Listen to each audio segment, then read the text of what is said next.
con el avance tecnológico o la evolución de conocimiento que tiene el ser humano. En este sentido, hay mucha incorporación de nuevas tecnologías, más herramientas, etcétera, que se van incorporando al día a día, a lo que nosotros hacemos día a día.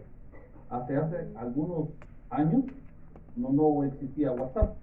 Por ejemplo, la Constitución, bueno, aquí es muy importante y lo voy a dejar abierto los micrófonos para que alguien me pueda contestar. La Constitución que está vigente hoy en Guatemala tiene dos fechas que son importantes, la fecha de su promulgación y la fecha de entrada en vigencia. ¿Quién tiene esos dos datos? La Constitución se promulgó el 31 de mayo de 1985 y entró en vigencia el 14 de enero de 1986. Muy bien. Por favor, Karen, si fueras amable de apuntar esto, porque Sí, listo. gracias, muy amable. Y por eso que se asume la presidencia el 14 de enero también. Exactamente, sí. De hecho, la constitución que tenemos el día de hoy vigente aquí en Guatemala tiene, no sé si ustedes sabían, pero las constituciones en Guatemala tienen un periodo de vigencia promedio de 25 a 30 años, más o menos. Más o menos, desde la primera constitución en Guatemala, que fue la constitución de Bayona en 1808, han venido desarrollándose distintas constituciones en Guatemala. Y esas distintas constituciones, ustedes se dan a la tarea de indagar, de leer por lo menos algunos detalles de esas constituciones. ¿Qué hacen esas constituciones sino adaptarse ya a los tiempos en los cuales se crea la propia constitución? Y como se va creando, digamos, una necesidad de ir incorporando más cosas ahí, Marcos Alexander Chumil Castillo, ¿va a participar? Ok. Por lo menos tenga la cortesía de decir no y apague el micrófono. Pues, Gerson Mauricio, dígame. ¿Qué tal, licenciado? Buenas tardes, noches, perdón. Que dice que su cámara está glitchando, entonces yo no sé si será algún corto o algo, pero se va por el momento su cámara. ¿Verdad? Entonces, Sí, híjole. pero yo creo que no sé si es webcam o algo, tal vez la mueva y me imagino que algún contacto de tener, pero a veces se le va. Vamos a ver. Ya sé qué está pasando. Espérenme, chicos, voy a solucionar esto.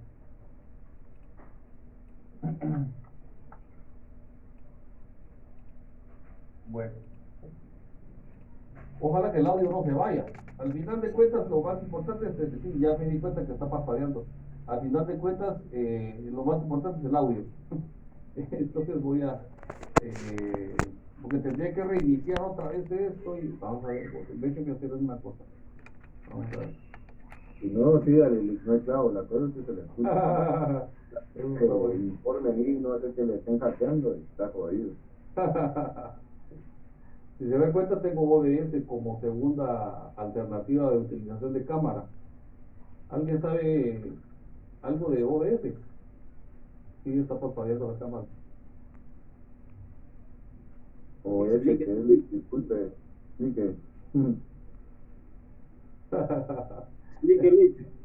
Sí, perdón, ¿quién me estaba hablando? Bueno, vamos a apagarlo un ratito. En todo caso, tenemos audio, eso es lo más importante, y que tengan la presentación ustedes enfrente. Bueno, como les decía, las constituciones han ido evolucionando, y lo que hacen las constituciones es tratar de adaptarse a los tiempos en los cuales fue creada. Por eso la constitución nuestra, igual que las que hemos tenido, son de las denominadas constituciones desarrolladas. Eso quiere decir que nuestra constitución incluye dentro del cuerpo normativo, dentro de los 271 artículos, algunos artículos que no pertenecerían necesariamente a una constitución porque no constituyen principios. Por ejemplo, el final del artículo 35, por ejemplo. El 35 habla, yo creo que aquí lo tengo para, vamos a ver, sí, aquí está precisamente. Dice: la libertad de emisión del pensamiento es la libre emisión de pensamiento por cualesquiera medios de difusión sin censura ni licencia previa.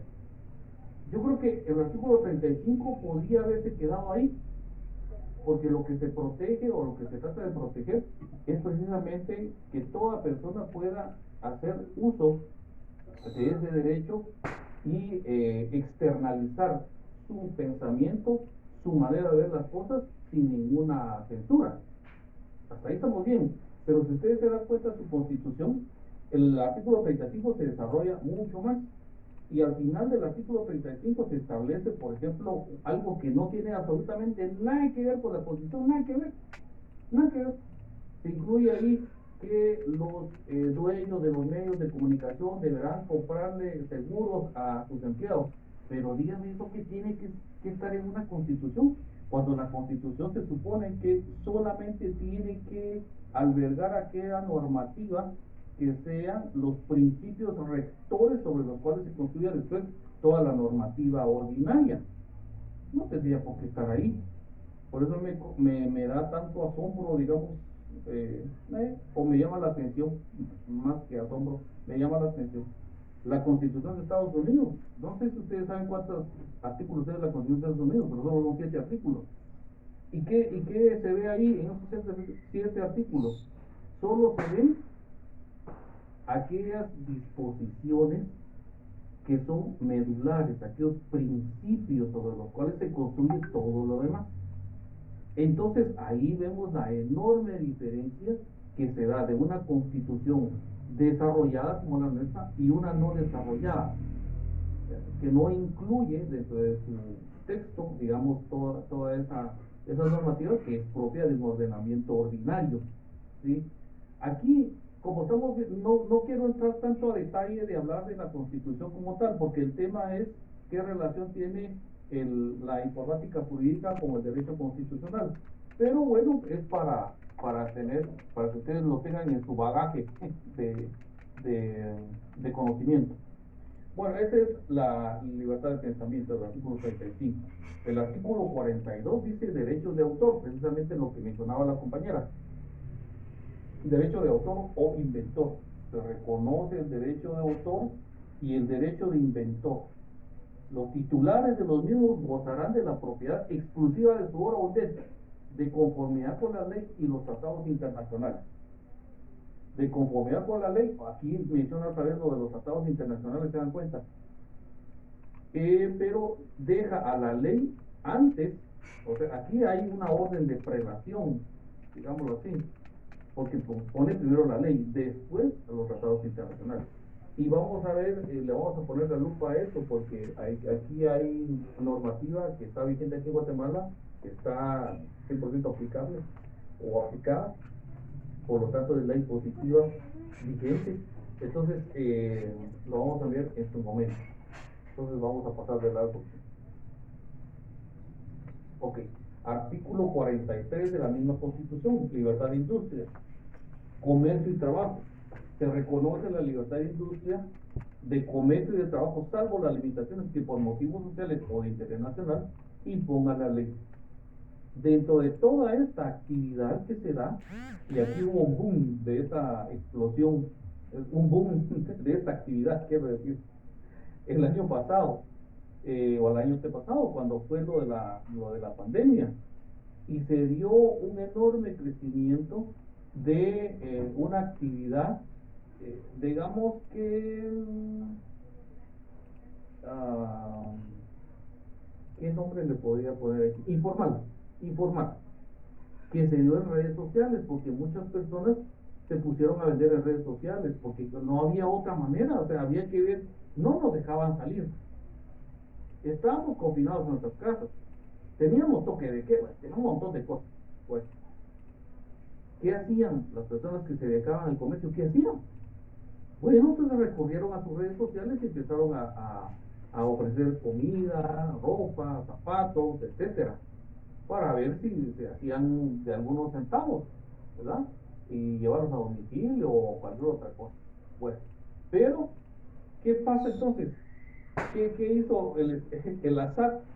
Volvió a ver a esas personas y empezó a decir, bueno, todas las personas que se están dedicando a hacer comercio ahorita en redes sociales, les recomendamos que para que no tengan problemas, que saquen sus facturas, que paguen sus impuestos, que no sé qué. Bueno, el Estado ahora viendo cómo esquilma a la sociedad, de dónde saca recursos.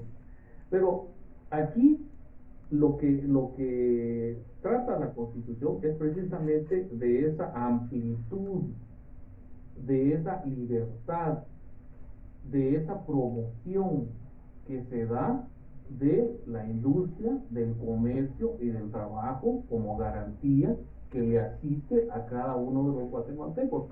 El Estado debe proporcionar los medios. ¿Sabe qué tiene que hacer el Estado? Hacerse a un lado, hacerse a un lado y dejar que la gente haga, que la gente produzca, que la gente cree, y así es mucho mejor. Una sociedad evoluciona mucho mejor en la medida en que el Estado se hace más chiquito y realmente la actividad empresarial, y cuando me refiero a la actividad empresarial, es la que muchos ejercen en la calle, en los pequeños comercios. Este es el grueso del comercio en Guatemala. Eso que se desarrolle, eso es una gran, y eso lo logra el Estado haciéndose a un lado. Benjamín de Jesús Méndez, hoy. Buenas noches, licenciado.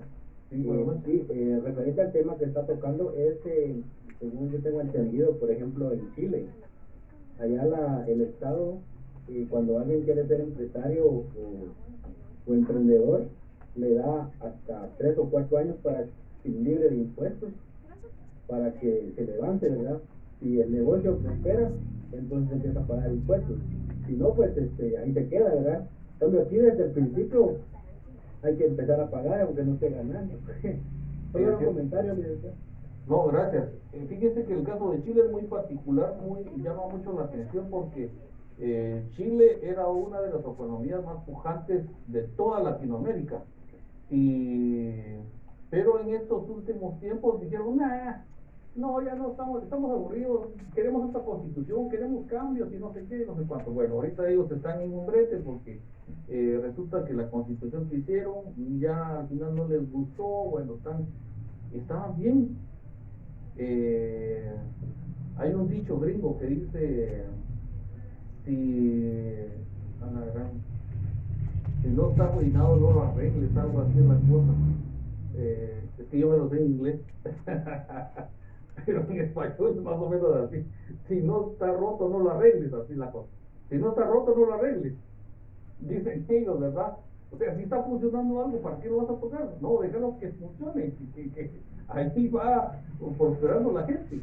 Bueno, por eso les decía, en la medida que el Estado se haga a un lado y deje que la gente haga, es mucho mejor. La actividad que hacen las personas, cada persona tiene pleno conocimiento de qué le conviene, cuáles son sus habilidades, cómo se puede desarrollar, etcétera. Bueno, este es un tema bastante largo. Pero ese es el fondo del artículo 43. El artículo 63 de la Constitución dice, derecho a la expresión creadora.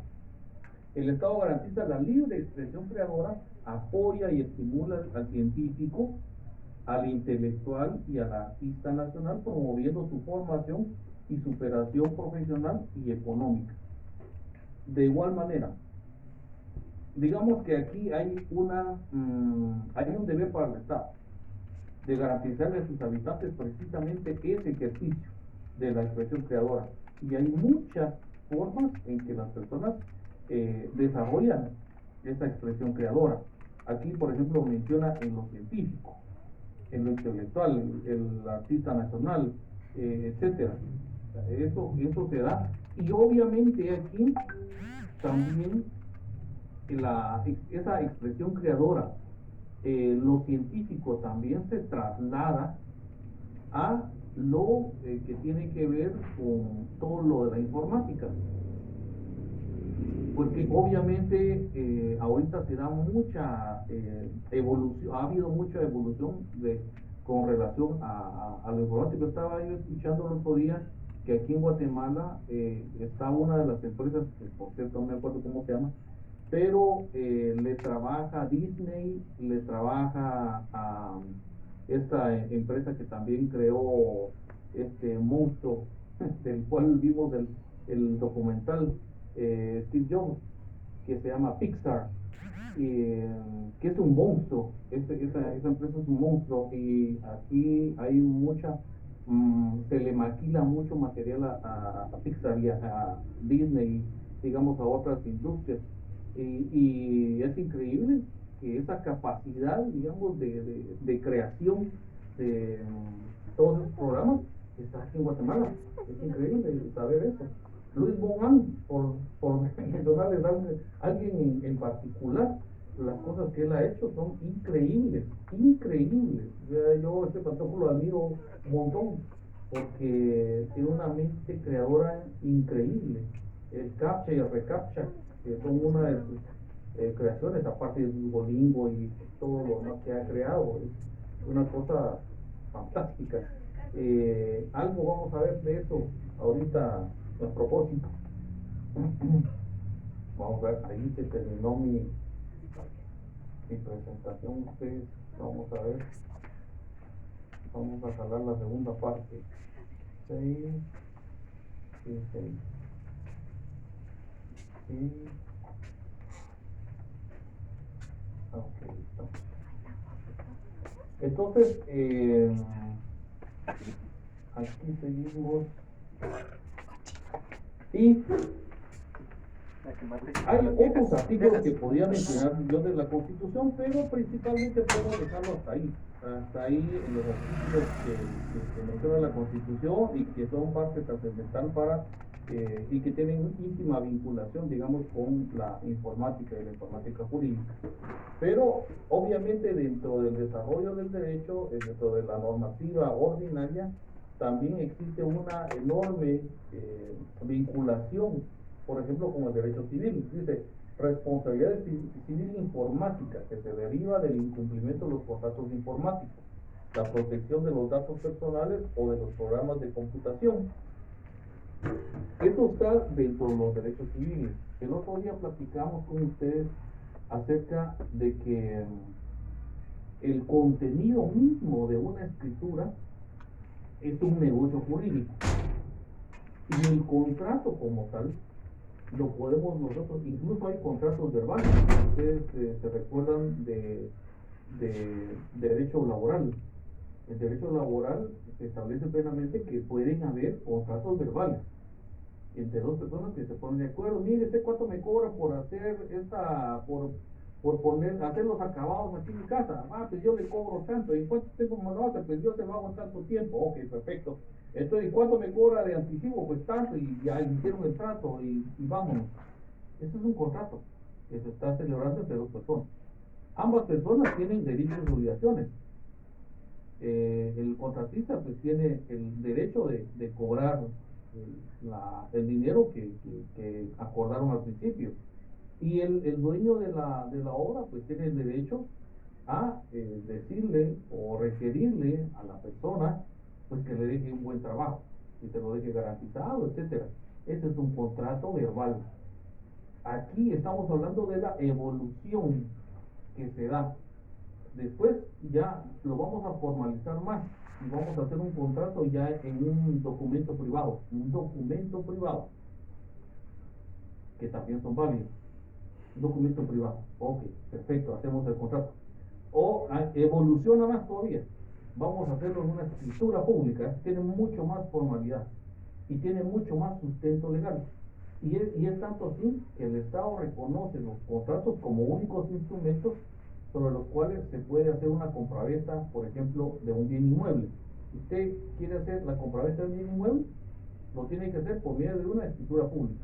Solo la escritura pública tiene la validez para ser inscrito en el registro de la propiedad. Si no, no se puede. Ok, ahora vamos a evolucionarlo más todavía. Y los contratos de los cuales hablábamos al principio de cuando empezamos a conocernos. En las primeras clases yo les hablaba acerca de que poco a poco toda la actividad del ser humano la hemos llevado a un ámbito en la cual ya no está el contacto directo de persona a persona. Sin embargo, los instrumentos como tal tienen plena validez legal y está basado precisamente en eso que denominamos un contrato. Solo que ahora le vamos a poner el apellido contrato informático. ¿Por qué? Porque nos valemos de los medios informáticos para celebrar ese contrato.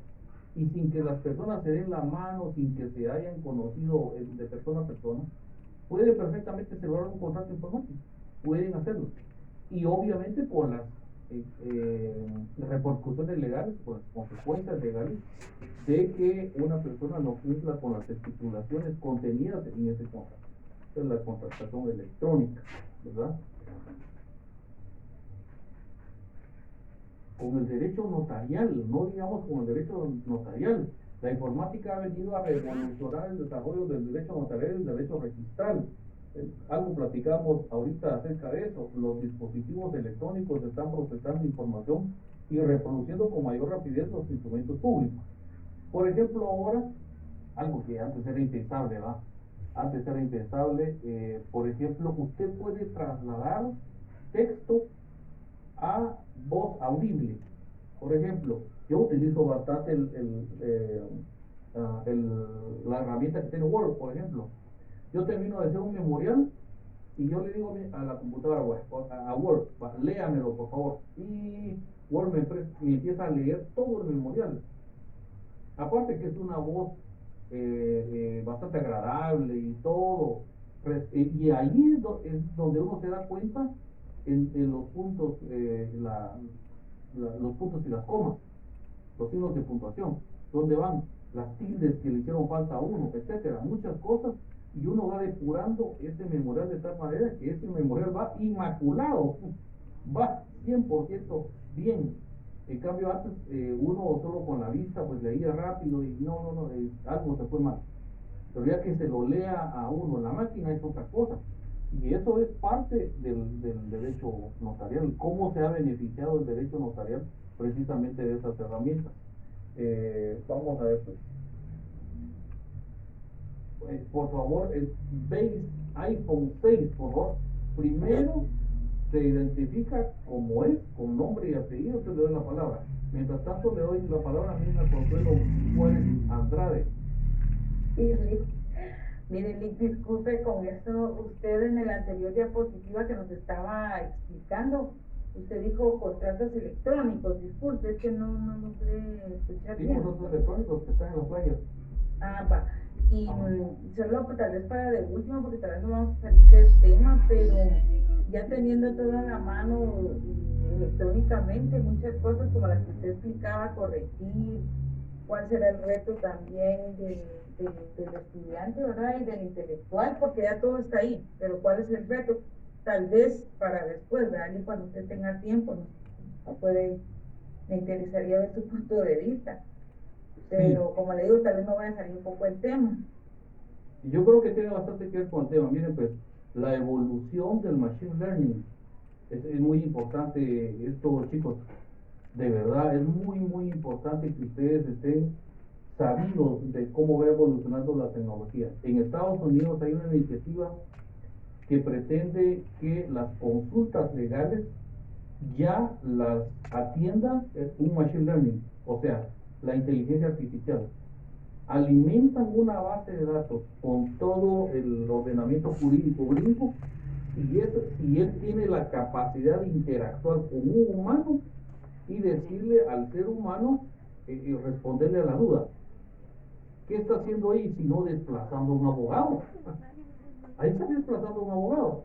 El machine learning, o sea, la inteligencia artificial. Porque ellos ya están atendiendo, ¿sí? O sea, eso está mucho más evolucionado que lo que podemos tener aquí en Guatemala. Aquí en Guatemala, hasta el día de hoy, tal vez la computadora le lea a uno el memorial, pero el contenido mismo del memorial, la forma en que vamos a elaborar ese memorial, los argumentos y la línea argumental que nosotros estamos incorporando a ese instrumento, nosotros lo tenemos que hacer. Nosotros somos los hacedores intelectuales de todo ese material. Por eso les decía lo importante que es cursar el curso de lógica jurídica, porque lógica jurídica le enseña a cómo ir amarrando toda la argumentación de tal manera, porque esto es muy importante, de tal manera que usted argumentativamente suene más creíble que su contraparte, ya sea el Ministerio Público o si uno está como querellante en contra de la contraparte, etcétera. Ahí usted entonces tiene ese instrumento del cual usted se va a apoyar para hacer ese trabajo. Pero alguien me estaba levantando la mano, perdone, que no le había dado la palabra porque quería terminar de comentar esto, pero por favor, alguien me estaba pidiendo la palabra. Están los micrófonos abiertos.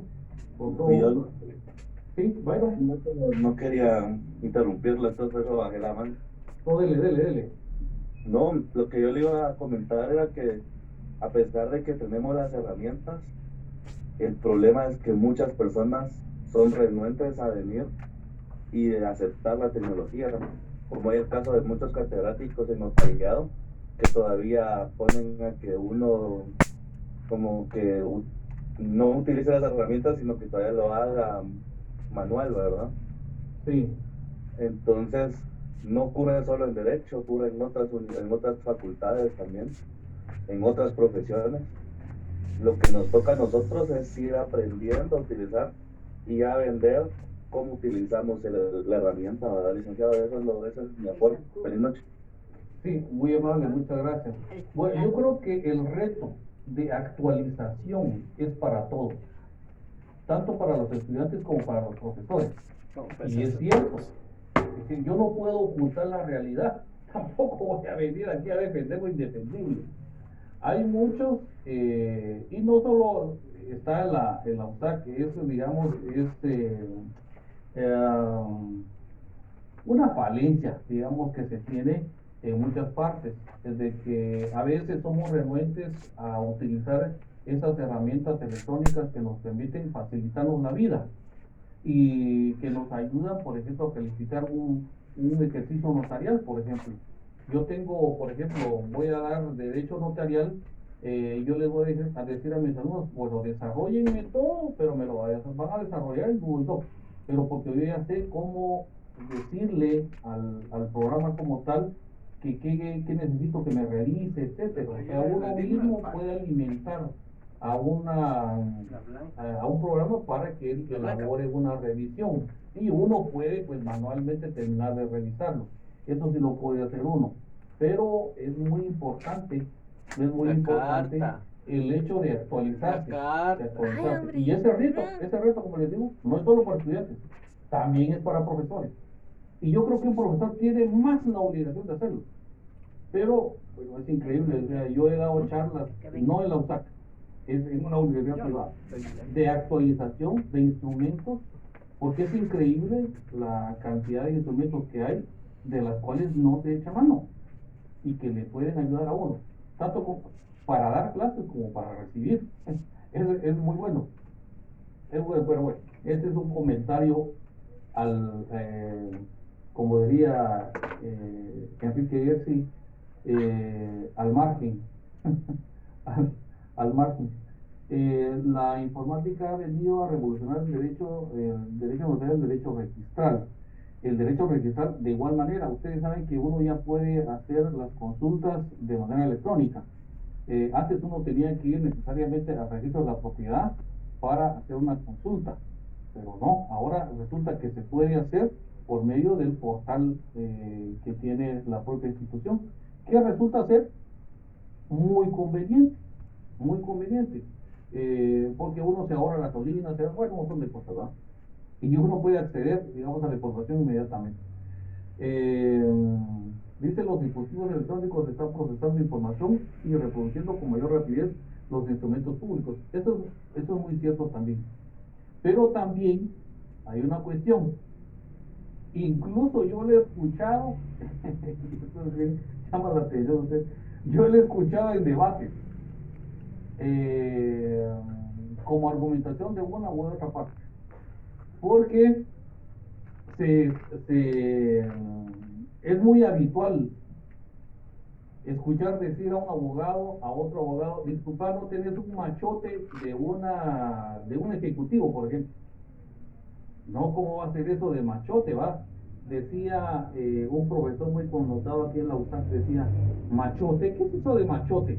Machote es superlativo de macho, decía él para empezar. No, usted como profesional del derecho, como estudiante de la Facultad de Ciencias Jurídicas y Sociales, no va a decir machote, no. O sea, eso habla mucho de su preparación. No, usted va a decir minuta, ¿sí?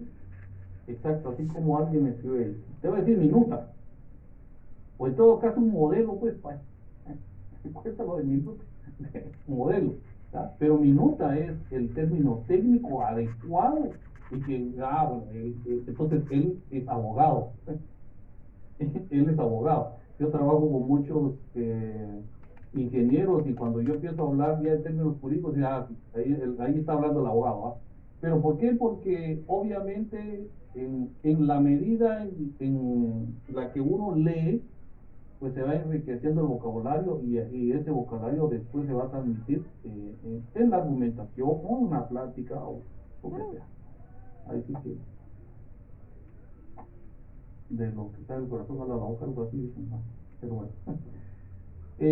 Bueno, y obviamente aquí estamos hablando de varias de las herramientas, no todas, porque hay muchas herramientas que se pueden utilizar para la reproducción de los instrumentos y también hay que tener mucho cuidado cuando usted utiliza una minuta de cambiarle bien los datos, de hacer la adecuación de ese modelo, pues, al que usted está trabajando, ¿verdad? Porque se cometen unos errores ustedes, ay Dios mío, de verdad que uno mira unos memoriales a veces que, ay, ya yo no sé, o sea, a qué hora trabajó esto, este cuate va. Entonces, ahí es muy delicado también, es muy delicado, ¿verdad? Entonces, aprovéchese de la tecnología, pero tengan siempre la minuciosidad de revisar bien las cosas. Derecho administrativo, ¿qué tiene que ver la informática jurídica con el derecho administrativo? Mucho, muchísimo. De hecho, en la propia Constitución se establece que el gobierno deberá implementar, deberá utilizar, deberá buscar los mecanismos por los cuales se dé la descentralización. Porque en la medida que se da la descentralización, se da también la ayuda para los usuarios, para todos nosotros los que necesitamos ir a una ventanilla, de poder agilizar los trámites. En derecho administrativo se habla desde la centralización hasta, digamos, la centralización es lo más cercano al centro, digámoslo así, hasta la autonomía de las instituciones, que digamos eso es lo más separado de un poder central. ¿Cómo se da eso? Bueno, ahí también se utiliza mucho los mecanismos informáticos, porque no se podía hacer la extensión de una institución, por decirles algo, se me viene a la mente, el RENAP, por ejemplo. El RENAP ahorita usted puede sacar certificaciones utilizando el internet. Ya no tiene que dar las grandes vueltas, ya no tiene que hacer cola, pagar parqueo, etcétera. No. De su casita lo puede hacer todo. Sí, pero se traba. Usted quiere tramitar sus antecedentes por la carencia de antecedentes, porque usted no es decir, carencia de antecedentes, pues también se puede sentar en su computadora tranquilamente, lo paga y todo lo hace desde ahí. ¿Sí, Rosita? Licenciado, pero a raíz de la pandemia se agilizaron muchas cosas porque antes no se hacían así, ¿verdad? Sí, ahí sí que la necesidad es la No hay madre mal que de por la bien ciencia. no venga, ¿verdad? ¿Qué manda? No hay mal que por bien no venga, ¿verdad? Sí, Oye, pues, eso dicen también que la necesidad es la madre de la ciencia. Solo en la medida en la cual se presenten necesidades claras Entonces ahí se van buscando soluciones y obviamente esto ha venido a agilizar muchas cosas. Dominic Rey Mendoza. Y buenas noches, licenciado. También se pueden, si uno necesita poner una denuncia, también se puede hacer, por ejemplo, algún documento extraviado o factura y todo eso. Sí. También solicitar el DPI, ¿verdad? Aunque después, obviamente, yo creo que también el año pasado se lo podían traer si era una persona de la tercera edad por el peligro de salir, ¿va? Se lo traía a la casa. Sí, y también y muchas cosas se pedían las medicinas por el IX también por medio de mensajes de texto o llamadas telefónicas. Muchas cosas mejoraron, a Dios gracias. Es cierto, y empujó a las instituciones a actualizarse, porque esa es otra cosa también. Había que atender el requerimiento que tenían las personas. Y ahí es donde se hizo indispensable poder implementar, digamos, más servicios utilizando precisamente la red. ¿Qué se está logrando ahí? Se está logrando la descentralización, porque igual lo puede tramitar alguien desde Petén o alguien aquí en la capital, da lo mismo, ya no está la limitación de la distancia. Bueno, igual en Bangladesh o en China o donde esté la persona, igual puede tramitar su carencia de antecedentes o pedir la certificación al RENAP, no hay ningún problema, lo puede hacer. Ahí se pueden, digamos, utilizar esos mecanismos. Y aquí estamos entonces ante la descentralización, se está logrando la descentralización, que va muy vinculado con eso de la planificación, la organización, la dirección, la coordinación y el control emitido o emanado o llevado hacia adelante por el Estado como tal, en esas condiciones. Y sí hemos notado pues un cambio pues que nos beneficia a todos, porque como les digo, hay menos colas, es más rápido y más seguro. Con el derecho laboral, yo pienso que aquí con el derecho laboral es de dos filos la cosa. Ha venido a ayudar y ha venido a esclavizar.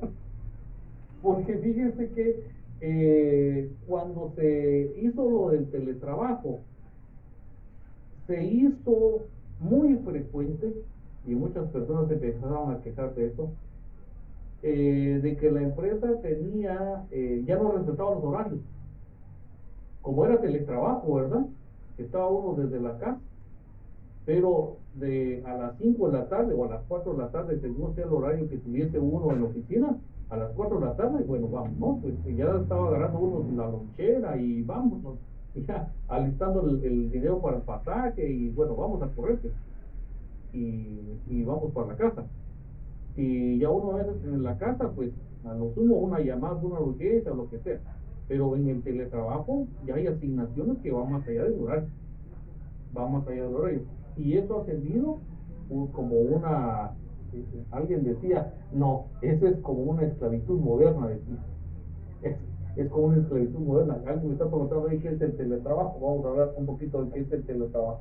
Primero voy a leer aquí qué dice la playa. Derecho laboral. La informática también está creando un nuevo orden laboral que rebasa nuestro tradicional código de trabajo. Por eso es lo importante de poner solo principios en las leyes. Plantea una organización descentralizada de las labores de cara al mejor aprovechamiento de los recursos. Entonces ahí estamos hablando del teletrabajo o la oficina virtual o lo que nosotros, para muchos, por ejemplo, alguien me está preguntando ahí qué es teletrabajo. Y para muchos ha sido una atadura. ¿Por qué? Porque resulta que ya no se respetan los horarios. El teletrabajo no es más que llevar el trabajo a la casa. O llevar, no necesariamente a la casa, a algún otro lugar donde nosotros habitualmente estemos, va a ser de la casa. Y es por la verdad. que nosotros estemos y llevemos el trabajo a ese otro lugar. Nosotros no estamos en la oficina presencialmente, no estamos ahí, estamos en otro lado y haciendo nuestras labores. Pero eso también ha significado para muchos patronos la oportunidad de ir más allá del horario para el cual originalmente una persona está contratada. Y eso no se puede hacer. Eso no se puede hacer. El hecho de que hayan cambiado algunas circunstancias no significa que el patrono pueda menoscabar, tergiversar ya derechos laborales preexistenciales. Y para esto me remito a la Constitución. ¿Y dónde está la Constitución? El artículo 106 de la Constitución establece que todos los derechos que un trabajador haya tenido hasta la fecha no pueden ser tergiversados, no pueden ser menoscabados, no pueden ser tratados tratando de tergiversar, digamos, esos derechos. No, usted tiene derecho a esas conquistas laborales, se denominan, en lo laboral se llaman conquistas laborales. Y eso ha significado, digamos, un desorden en ese sentido. Apenas ahora, pues ya poco a poco se ha ido regularizando eso. Pero es bastante interesante, por eso les decía, de doble filo. Es enormes herramientas muy buenas para poder desempeñar el trabajo desde casa, pero también ha significado para muchas personas la extensión de los horarios, que no es lo mejor para ellos, ¿verdad? Ok, vamos a ver. Aquí vamos ahora con el derecho mercantil. Ok, con el derecho mercantil. ¿Qué relación tiene con el derecho mercantil? Muchísimo, muchísimo. Comercio nacional e internacional cada vez más ilimitado. Las redes de comunicación son cada vez más accesibles, orientadas al servicio y con costos menores. La explosión informativa está multiplicando las actividades comerciales, ha crecido el intercambio de datos sin necesidad de papeleo, con una dinámica mayor y reducción de tiempo.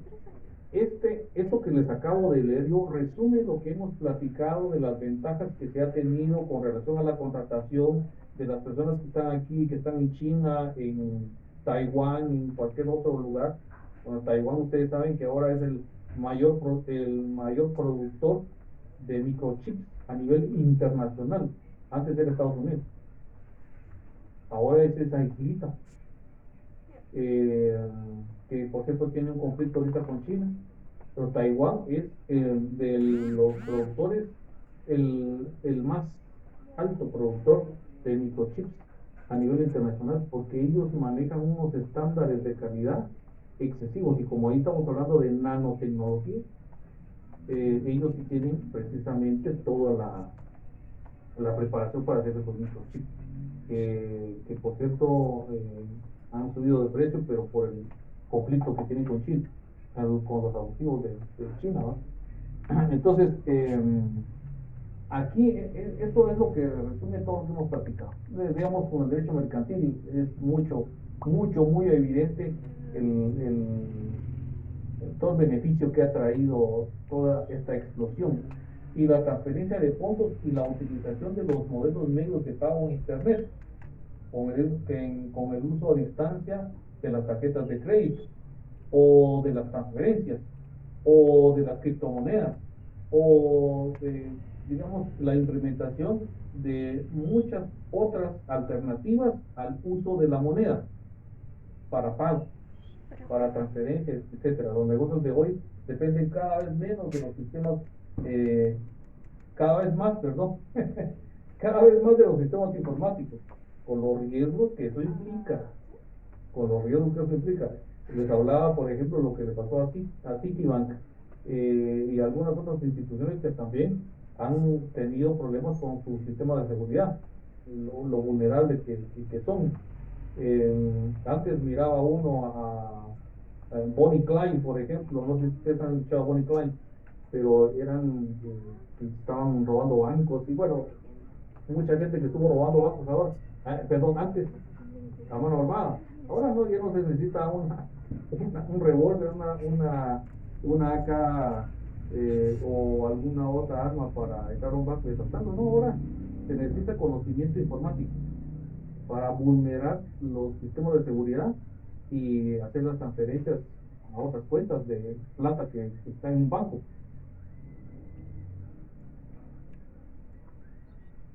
A ver, dice, ¿cómo ve el producto?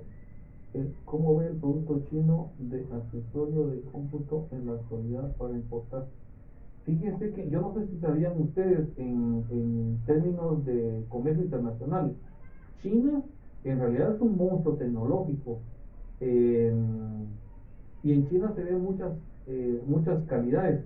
El otro día estaba platicando yo con un chinito, pero o sea, él sí es de China, él sí es de China, eh, y él es o era residente de uno de los complejos industriales en China.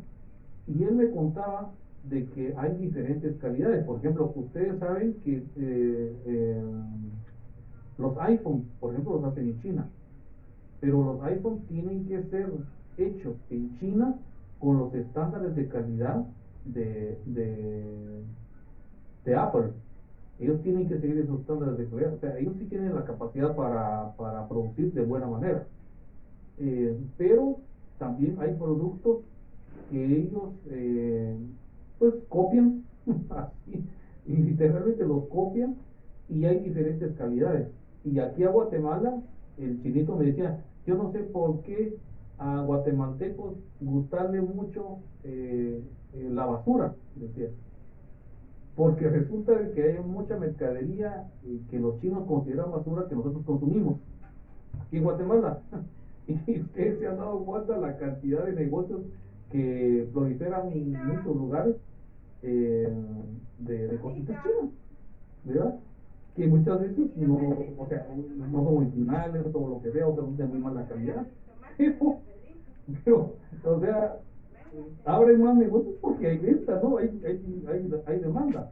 Entonces decía, no entender por qué guatemalteco gustarle eso, me decía él. Hay de todo, y hay muchas calidades que se dan en China. Hay calidad óptima, ¿verdad? Y hay calidad que no lo es. Eso también es parte del comercio. Como fruto de esto, y con esto termino, está un fenómeno que se llama la globalización. Entonces ustedes han escuchado el término de aldea global, pero ahora se considera el mundo entero como una aldea global.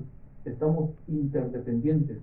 Estamos tan interdependientes que, por ejemplo, ahorita hay una incursión militar de parte de Rusia a un país pequeño, eh, y está eso impactando o impactó a nivel global, a nivel mundial, en el precio del crudo, y con eso pues también se nos disparó a nosotros. Cada vez que usted iba a echar gasolina se iba dando cuenta de cómo iba subiendo el precio de la gasolina. ¿Por qué? Todos estamos interconectados. Cuando decimos la aldea global, decía alguien, alguien estornuda ¿cómo era la cosa? Alguien estornuda en Sudamérica y se siente hasta, no sé, hasta el otro lado del mundo, donde están los canguros. Se siente, es una repercusión enorme la que se da. ¿Por qué? Porque estamos en interdependencia. ¿Y la globalización qué es? Es un proceso histórico de integración mundial en los ámbitos económico, político, tecnológico, social y cultural, que ha convertido al mundo en un lugar cada vez más interconectado.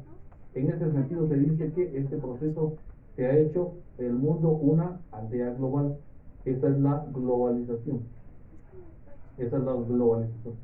Hay otro fenómeno que más o menos se parece en la palabra, pero nada que ver. La globalización es muy buena. La globalización es muy buena, nos beneficia a todos, y por eso es que nosotros podemos tener productos de casi todo el mundo. De Australia, sí, de ahí somos canguros. Bueno, está bien, chicos, ya platicamos un ratito. Mañana arreglo mi cámara, y nos seguimos viendo mañana, chicos. Cuídense. Dios. Gracias, licenciado. Buenas noches.